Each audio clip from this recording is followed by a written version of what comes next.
Welcome to Hard Beautiful Journey, where we embrace vulnerability as our superpower and let courage light our path. I'm Tiff Carson, here to share heartfelt stories of healing, grief, and resilience. Each week, I'll talk with guests from experts to everyday heroes about their journeys through adversity.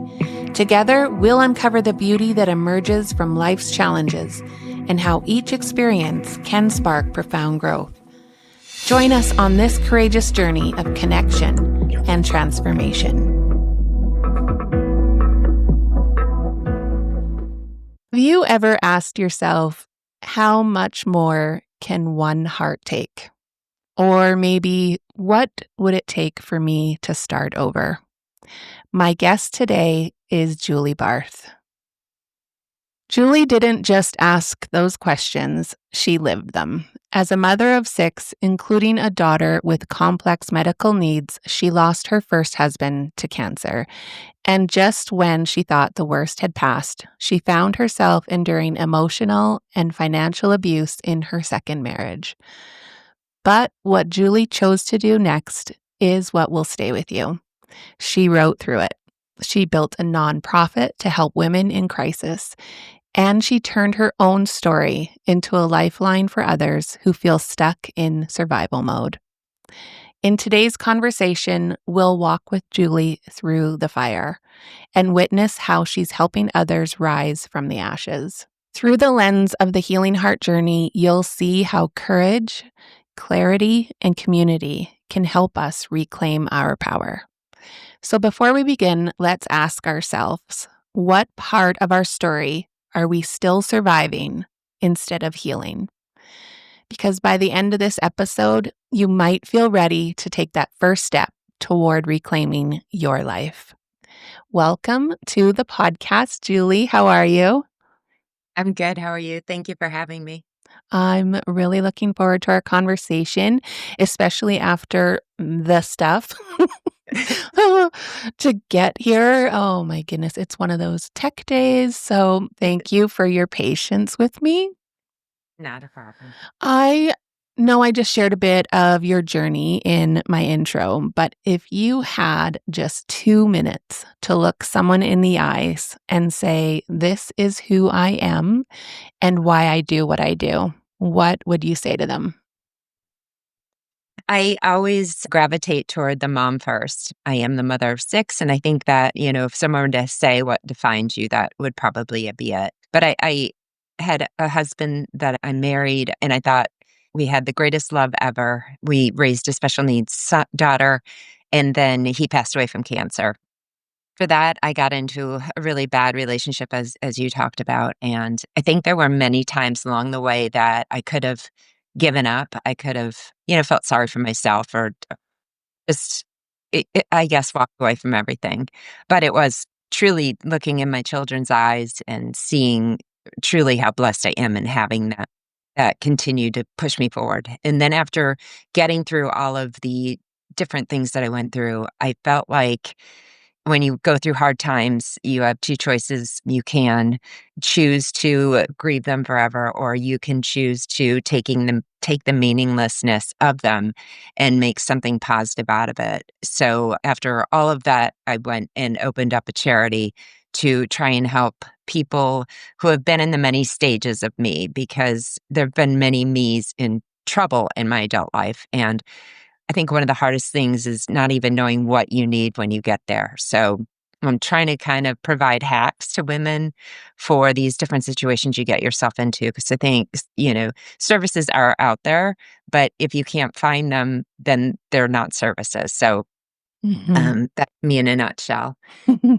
So you have chosen to speak about some things that many people keep hidden, like grief or abuse or caregiving struggles. What helped you to find that courage to stop whispering and start telling the truth out loud once and for all? I think that the grief alone was horrible. It was 16 months of taking care of my husband after 4 years of trying to get my daughter to a place where she could live. So, I was taught early on, my mother is a Catholic, she's very independent, and I was taught to deal with it hide it, don't accept help, be independent.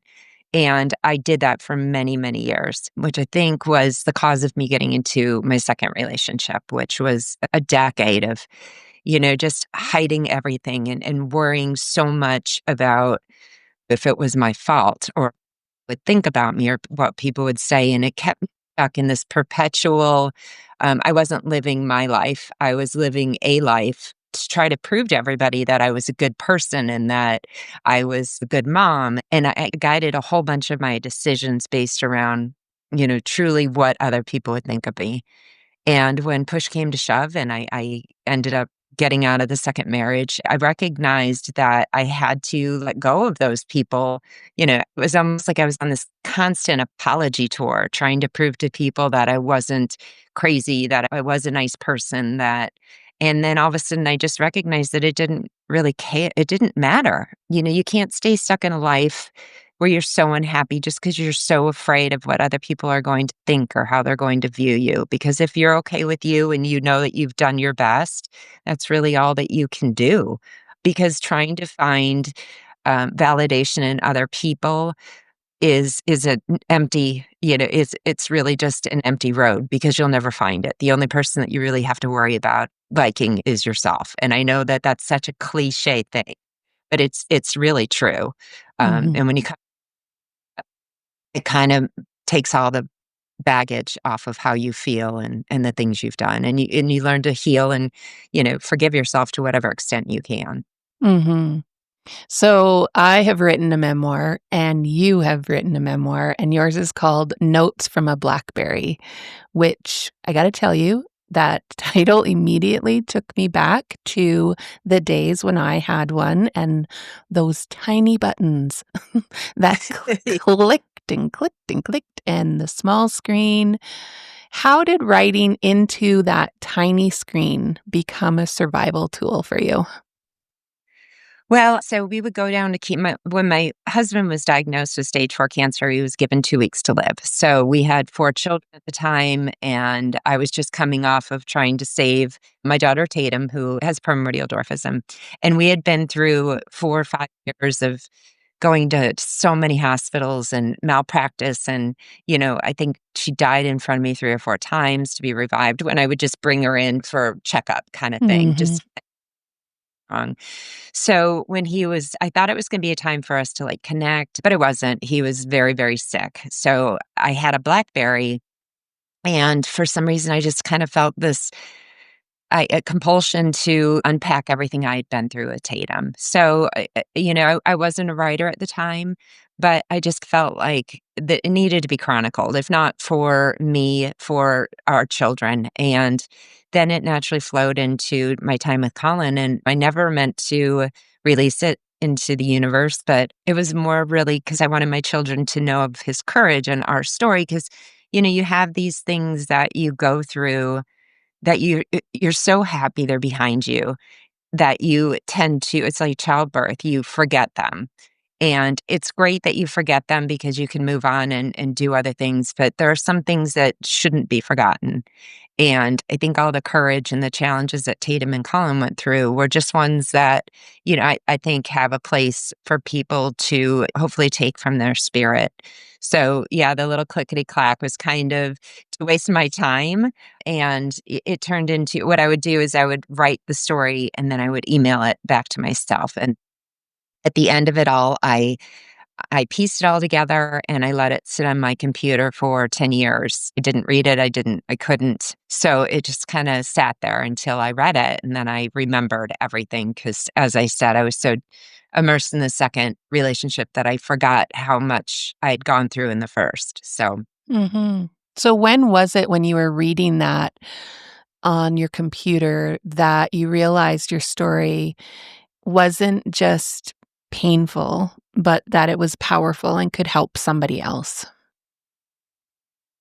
I think my daughter, like I said, is she's a little person. She's 24 and she became a self-taught artist. And she lost her voice and she actually ended up getting cancer after everything resolved when she was 13, which is part 2. But I think when I saw her art and I thought, wow, that's really good. And then I recognized the struggle of where she was and the fact that she was never supposed to walk, she never supposed to talk, and here she was, still 24, just making a life for herself and doing everything she can to be a light to the world. So it just all came together. I built a website for her art, and I thought for people to truly appreciate her art, they should know all that she's persevered through. And it just, when I released it or when I gave it to people originally, their resounding feedback was, "Wow, I didn't realize how lonely you were." And I didn't see myself as lonely. I never recognized myself as lonely. And I thought, well, if that's what they could get out of it, then maybe they will look at other people who are in caregiving roles a little differently. Or if they're reading it and they are a caregiver, understand that they're not alone, that those are normal feelings or natural things that you feel when you're in these situations that you have to push through. It's not like you can just wave the red flag and say, like, okay, I'm out. So that's when I hoped that releasing it all, it's not a, I think it's a love story. I hope that people take a lot of good out of it. I know it's a sad story as well, but I just felt as if there's definitely in community and understanding that you're not alone. There's a lot of strength to be had in that. Mhm. One of the pillars in my healing heart journey is called honor your body. And you lived in constant survival mode for a long time through grief, caregiving, abuse. What toll did that take on your body? And how did you begin to come back to yourself physically? Well, after my first husband died and I got into the second relationship, I was a runner. Like I was one of those crazy runners, 10 plus miles every other day. And it got me through everything I went through with Colin. And when I got into the second relationship, suddenly like I couldn't run anymore. I couldn't breathe. And moving was painful. I went to see several doctors. I was taking all kinds of muscle relaxers to get out of bed and truly just like it felt like something was sitting on my chest. And where I was once running 10 miles, I don't even think I could run to the mailbox at a certain point. So, they diagnosed me with fibromyalgia and I did have, ironically, after I got divorced or separated for a significant amount of time, I was back to running 5 mile. Then it was 6, then it was 7. And I could breathe again. And it was pretty immediate within like 6 months. And I went to see my orthopedic surgeon, and he basically said to me, like, I thought you were a little crazy. and I and now he's like, "'Cause you kept coming in with all these symptoms," and he's like, "But your spine was twisted, and there were physical attribute like, I could see where it really was something was going on, but I couldn't find any cause for it." So that really was an eye opener because he was like, "You kept complaining about stuff, but I couldn't find any origins of it, and now I think I better understand how the body can just shut down and how all that stress and the toxicity of our relationship and feeling so just squashed all the time truly just, it stole my breath. It stole that light that you have in your chest. It was like Mhm. somebody put it. The darkest season of your life, what were the smallest sparks of gratitude that helped you keep going? I really do think, like I said, and I hate to keep pounding on the mother aspect, but anytime my children would smile or just to see them accomplish something, that was enough to keep me going. And it allowed me to like almost tunnel into just those moments and let everything else go for whatever short period of time that was. Mhm. I know in my deepest grief, I honestly never thought that I was gonna feel joy again in any way. After I lost my brother and when my marriage ended, I honestly just felt hopeless in the joy category.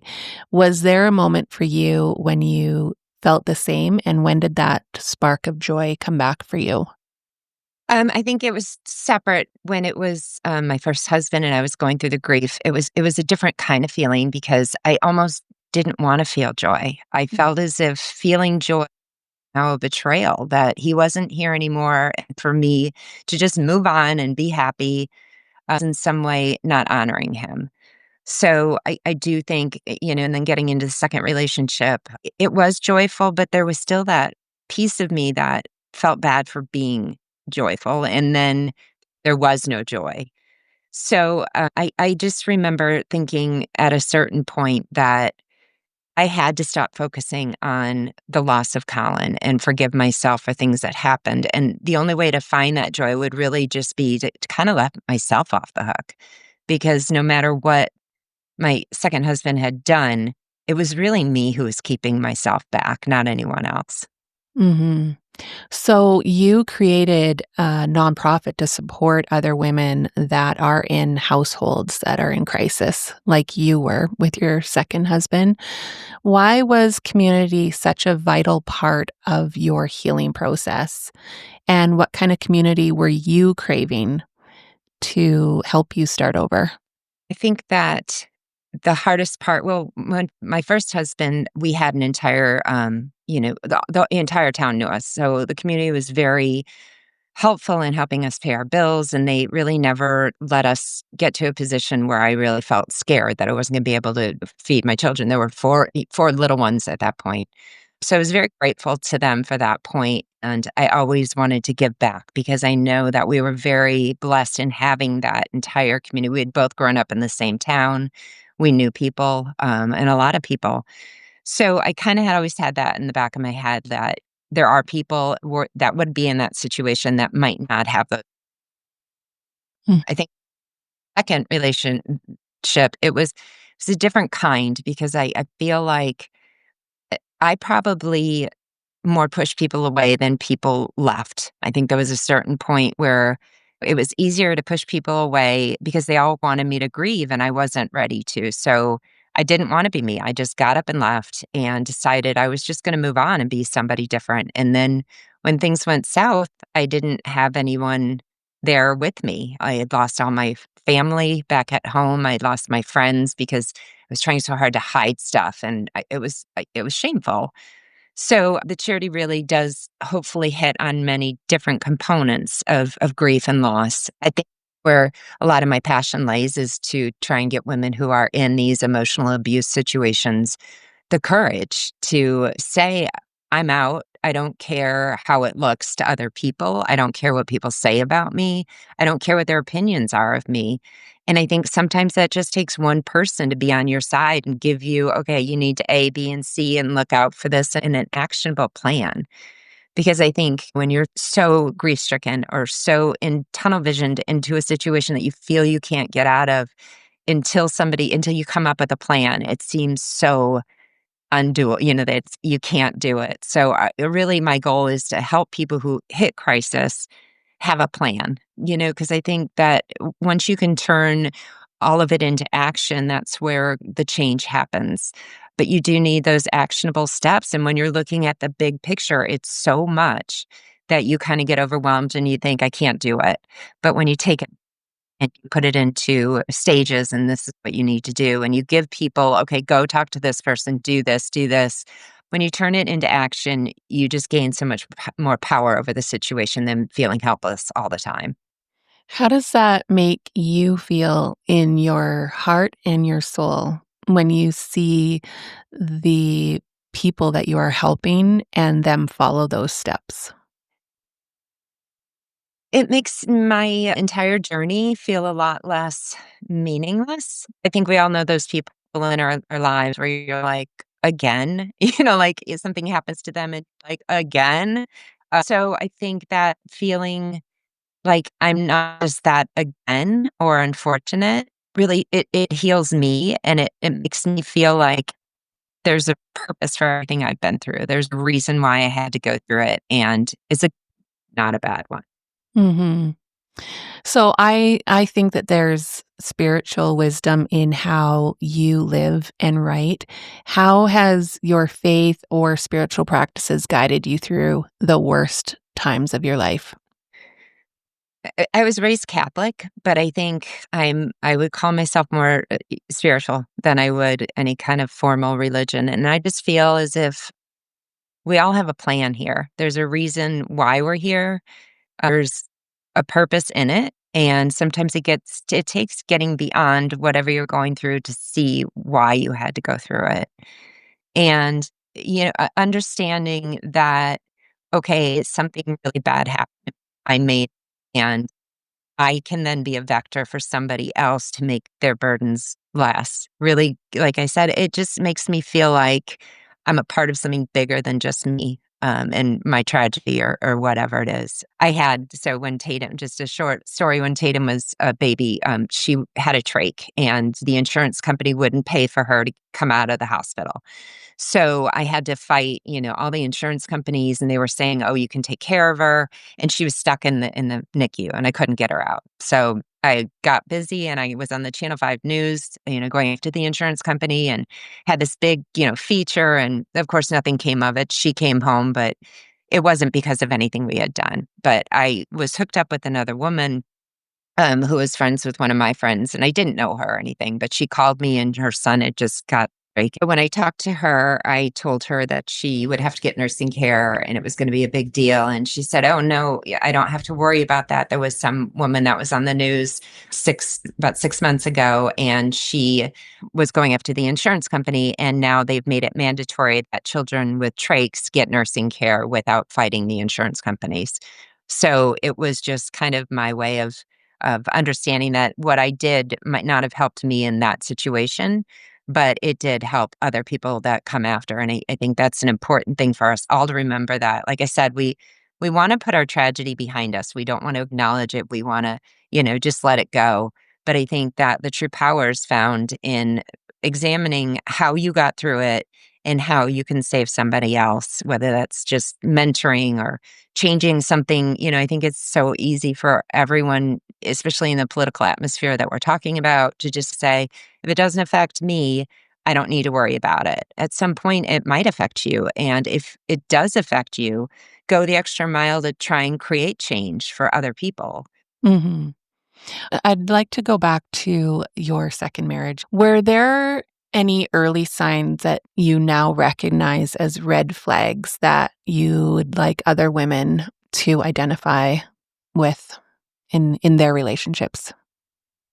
Yeah, I think it was a perfect storm for me. And I have several women that I've helped over the past couple of months. And what I'm seeing as a trend is that when women go through grief loss, like a woman that I'm working with, she lost her mother who had Lou Gehrig's.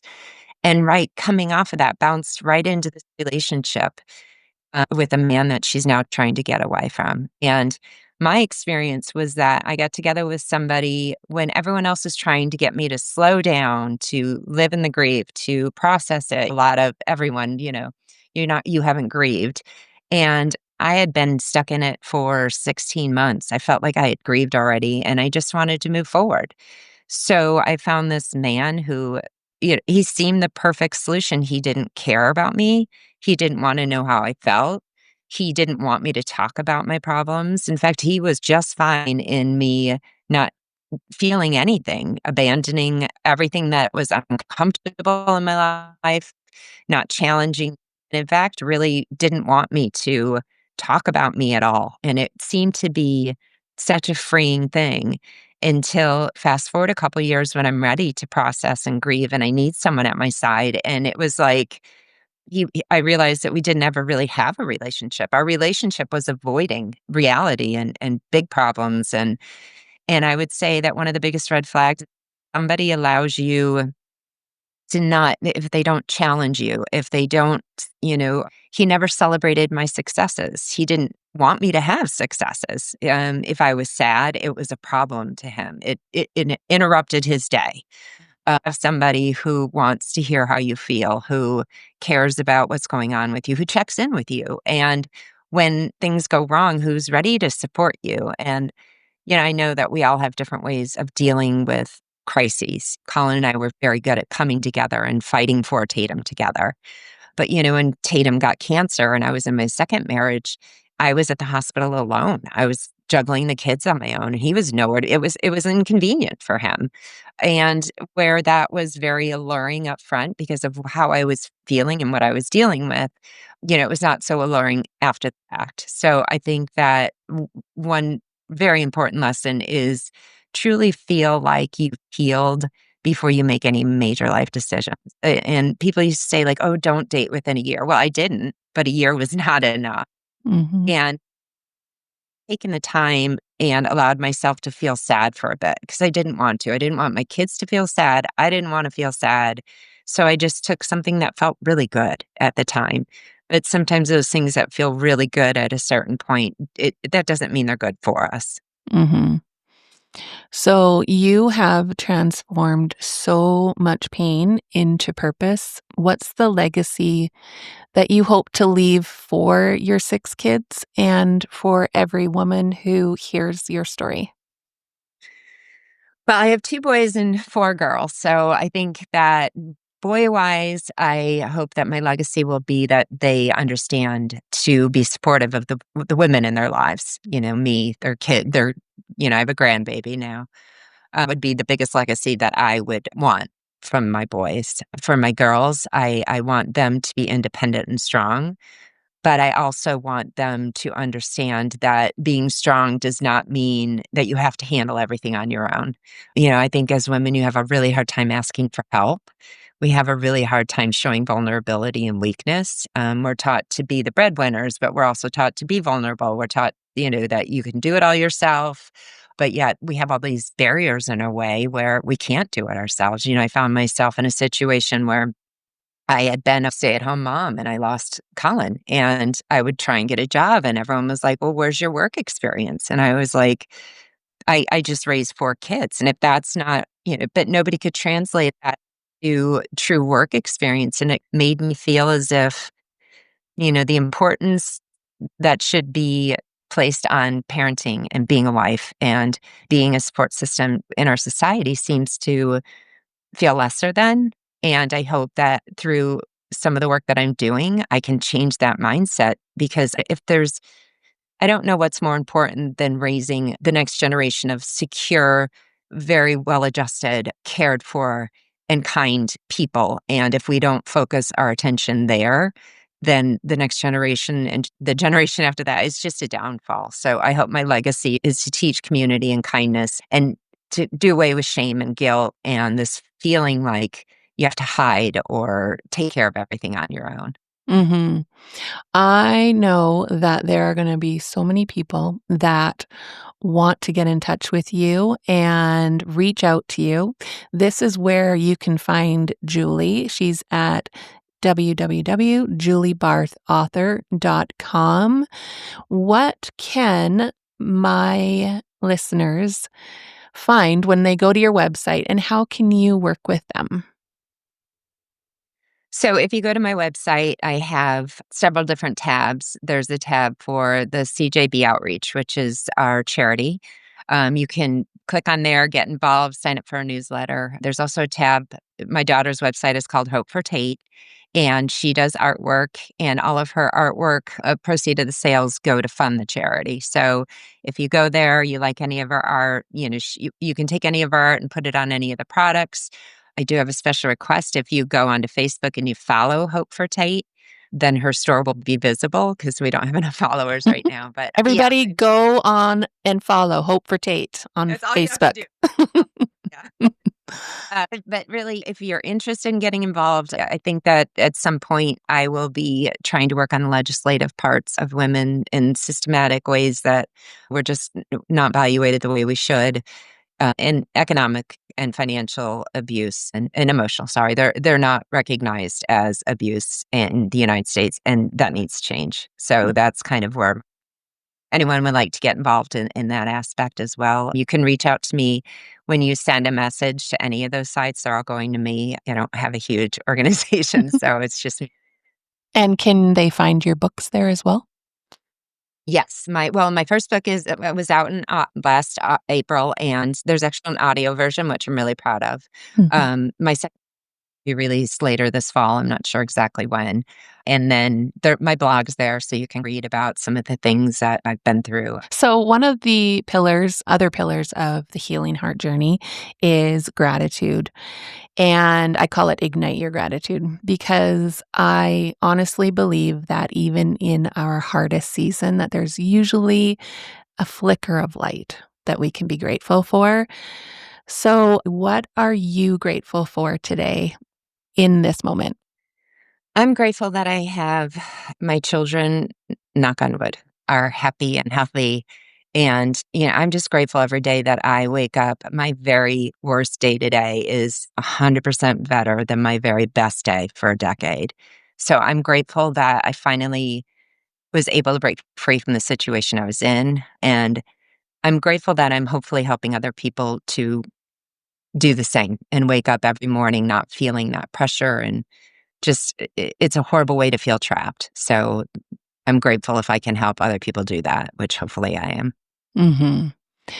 Julie, thank you so much for being so open and so honest today. And I believe that your story is a masterclass in resilience. And what I love most is that you just didn't survive. You also turned your pain into purpose. And now you're helping other women find their way back to themselves too. To everyone that's listening, if you're walking through something right now, whether it's grief, a hard relationship, or just the quiet kind of lonely, you're not alone. And I hope that Julie's story reminded you that even in the mess, there is meaning. Even in the breaking, there's rebuilding. Thank you again, Julie, for being on this podcast and sharing your story and being a light for other people in the world. We need them more than ever right now. So thank you so much. Thank you for having me and telling my story. I appreciate it. Until next time, friends, keep walking your hard, beautiful journey. Bye-bye. Thanks for being here for this episode of Hard, Beautiful Journey. I hope today's episode inspired you to embrace your own vulnerabilities and recognize the strength within you. Remember, every story of resilience adds to the beauty of our shared journey. If you enjoyed this episode, please like, subscribe, and leave a review. Your support helps me spread hope and healing to even more listeners. Until next time, keep shining your light and embracing the beauty in your journey. Bye-bye.